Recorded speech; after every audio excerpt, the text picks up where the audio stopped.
بسم اللہ الرحمن الرحیم۔ الصلاۃ والسلام علیک یا سیدی یا رسول اللہ وعلی آلک و اصحابک یا حبیب اللہ یا خاتم النبیین۔ السلام علیکم ورحمۃ اللہ وبرکاتہ۔ ناظرین کرام، آپ دیکھ رہے ہیں لائیو ڈیجیٹل نیوز کا اپنا پسندیدہ programme health diary,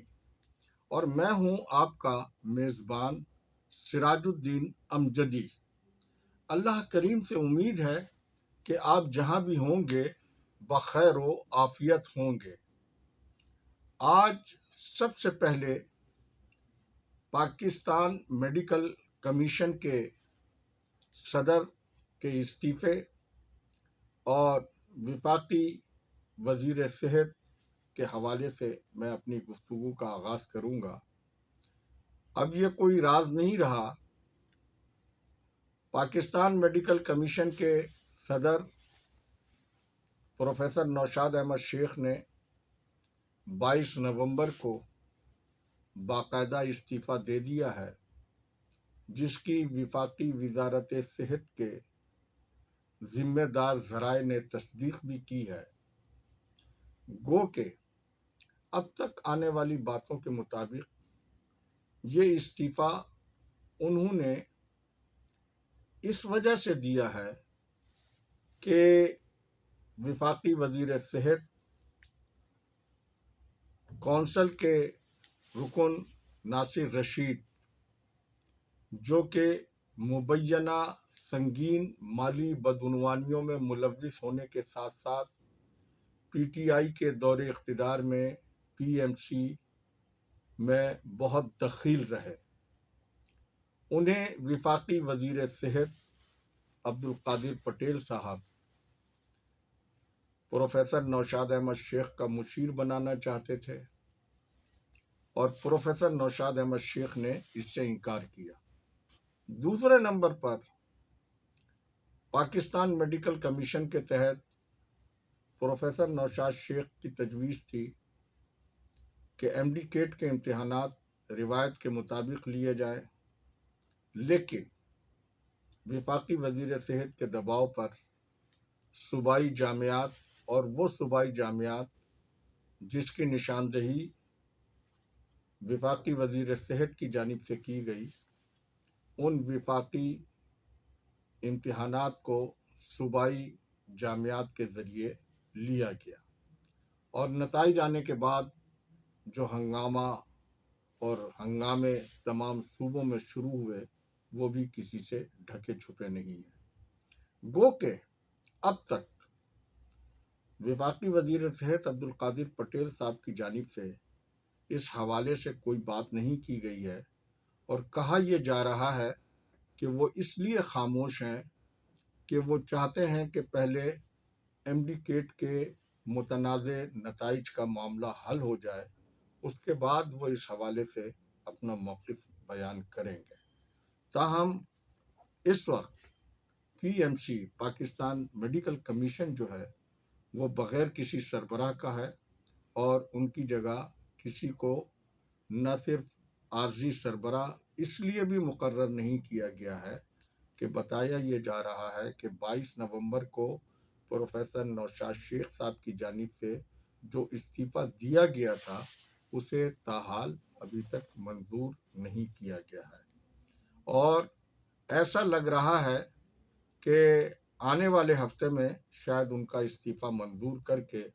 Pakistan medical commission کے نئے صدر کو سامنے لایا جائے گا۔ جیسا کہ میں نے کئی ماہ پہلے اپنے ایک پروگرام میں یہ کہا تھا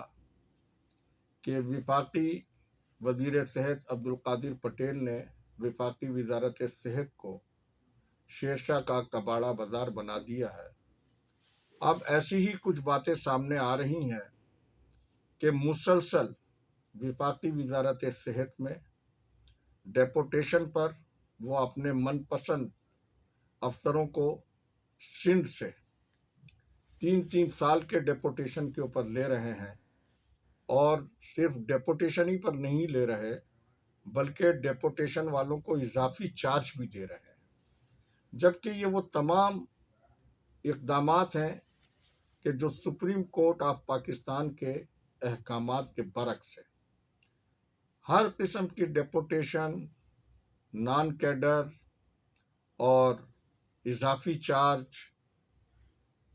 یہ ساری چیزوں کے اوپر پابندی ہے، لیکن قانون اور آئین کا حلف اٹھانے والے وفاقی وزیر صحت قانون سے انحراف کرتے ہوئے ایک سندھ کی قاضی فیملی ہے، اس کے اوپر ان کی بڑی نوازشات کی بارشیں ہیں۔ پہلے وہ سندھ سے ڈاکٹر محمد احمد جو ڈسٹرکٹ ساؤتھ کراچی میں ضلعی صحت افسر تھے، انہیں ای پی آئی کا سربراہ بنا کر ڈیپوٹیشن پر اسلام آباد لے گئے ہیں۔ پھر اس کے بعد ان کے بھائی جمال مصطفیٰ قاضی، ان کو انہوں نے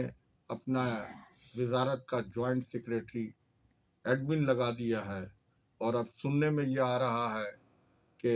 مصطفیٰ جمال قاضی صاحب کی اہلیہ کو بھی کسی اسپتال کا سربراہ ڈیپوٹیشن پر لگایا جا رہا ہے۔ یہ تمام تر صورتحال وہ ہے کہ جس سے وفاقی وزارت صحت کے جو اصل حل طلب مسائل ہیں، جس کا براہ راست عوام سے تعلق ہے، اس کے اوپر کوئی توجہ نہیں دی جا رہی۔ جیسا کہ امپورٹ ہونے والی ادویہ، خام مال، مالیکیول،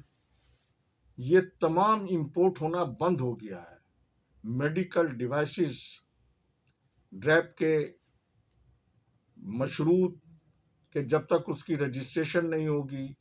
ڈیوائس کی، اس وقت تک اس کو امپورٹ نہیں کیا جا سکتا ہے، اور ہزاروں درخواستیں جو ہیں ڈریپ میں، ڈرگ ریگولیٹری اتھارٹی پاکستان میں زیر التوا ہے۔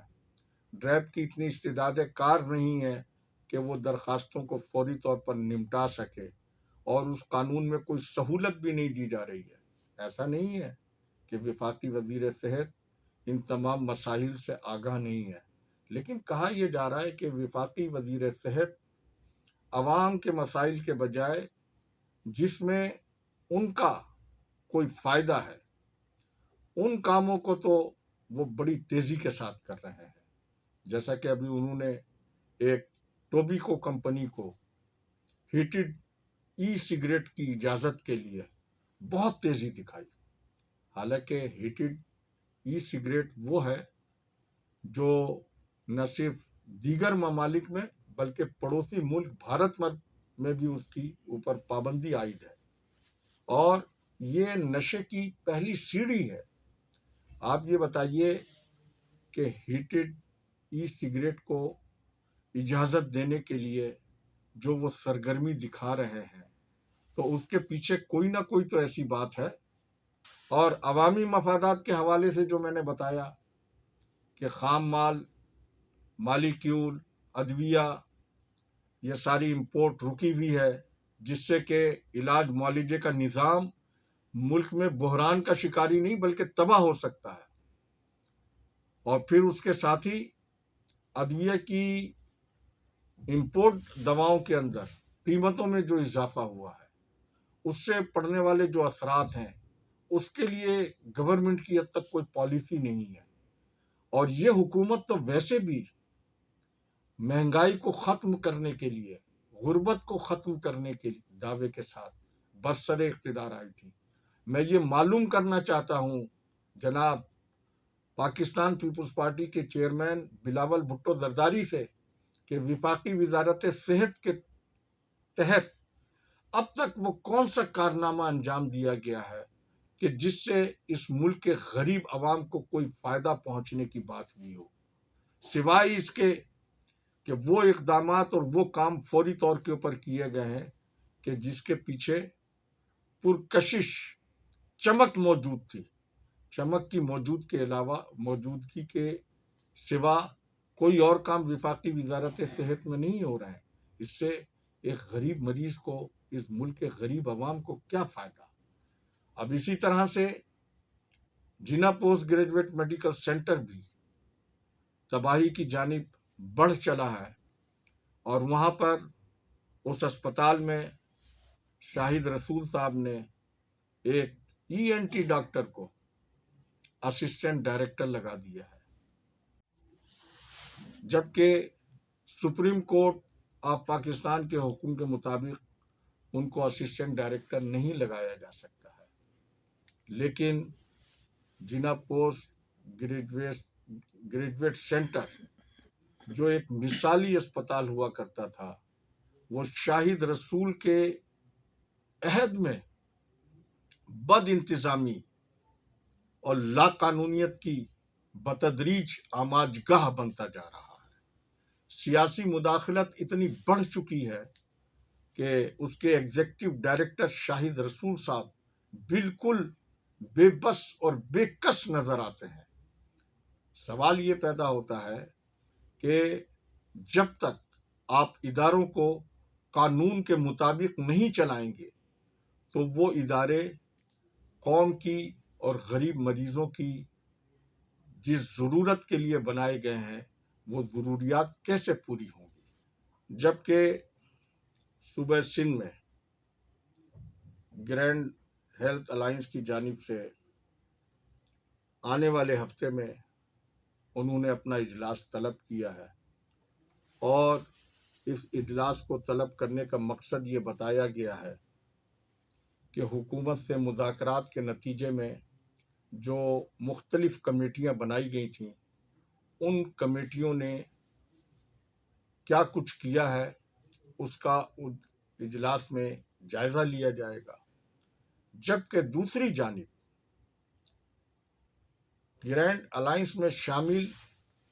بعض جماعتوں کے کارکنوں میں تاخیر اور سست روی پر بڑی بے چینی اور اضطراب بھی دیکھنے میں آ رہا ہے۔ تو یہ صورتحال تو ظاہر بات ہے کہ گرینڈ ہیلتھ الائنس جو ہے وہی نوٹس لے گا، اور آنے والے اجلاس میں کارکنوں میں جو بے چینی اور اضطراب، سست روی اور تاخیر کے حوالے سے ہے اس کے بارے میں بھی یقیناً ضرور غور کیا جائے گا۔ لیکن ہونا یہ چاہیے کہ حکومت نے جس طریقے سے وعدہ کیا اور بلاول بھٹو زرداری صاحب نے جس طریقے سے مداخلت کر کے محکمہ صحت سندھ میں لاقانونیت کے تدارک کے لیے فوری مداخلت کی، یہ ایک مثبت پہلو ہے، اور اس پر حکومت کو نیک نیتی کے ساتھ عمل کرتے ہوئے تاخیری حربے نوکرشاہی کے ان کو بالکل نوٹس لے، اور نوکرشاہی کے تاخیری حربوں کو ہٹاتے ہوئے ہنگامی اور جنگی بنیاد کے اوپر ان مسائل کو طے کرتے۔ اور یہ بھی ابھی ایک بڑا سوال ہے کہ یہ جو درمیان میں وقفہ آیا ہے، اس دوران جو 17,000 اور 35,000 دیے جا رہے تھے، ان ایام کے دوران کے پیسوں کا کیا ڈیسائیڈ ہوگا، یہ بھی ایک بہت اہم نکتہ ہے جو مختلف کارکنوں کی جانب سے گاہے بگاہے نہ صرف اٹھایا جا رہا ہے بلکہ سوشل میڈیا میں بھی دیکھنے میں آ رہا ہے۔ امید کی جاتی ہے کہ گو کے اس سارے عمل سے وزیر صحت ڈاکٹر عذرا فضل پیجو بہت دور ہیں حسب روایت، اور دیگر وزارتوں کے وزراء اس سلسلے میں وزیر اعلیٰ سندھ کی ہدایت کے مطابق کام کر رہے ہیں۔ میں نہیں سمجھتا ہوں کہ اب جب کہ الیکشن قریب ہیں، پاکستان پیپلز پارٹی کوئی ایسی غلطی کرنے سے گریز کرے گی جس سے کہ اس کا ووٹ بینک متاثر ہو، کیونکہ محکمہ صحت کے یہ متاثرہ ملازمین کی اکثریت ان لوگوں کی ہے جو پاکستان پیپلز پارٹی کا ووٹ بینک بتایا جاتا ہے۔ لہذا حکومت کو بھی چاہیے